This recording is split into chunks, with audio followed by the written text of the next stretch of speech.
In this video, I want to show you how to reboot, how to restart your Samsung Galaxy A26 and A36.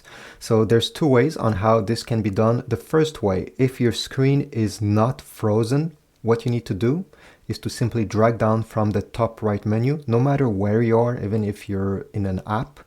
And then you're going to select the power settings, which is this button right over here.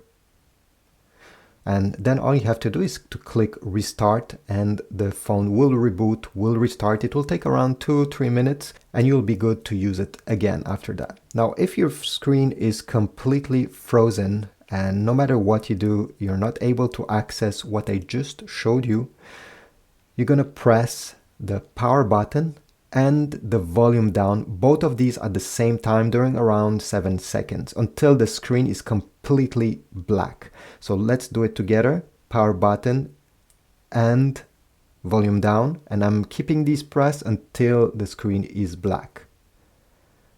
Okay, I can release, and now put your phone down, wait around 2-3 minutes, and the lock screen will come out and you'll be able to use it again. You will have rebooted your Samsung phone.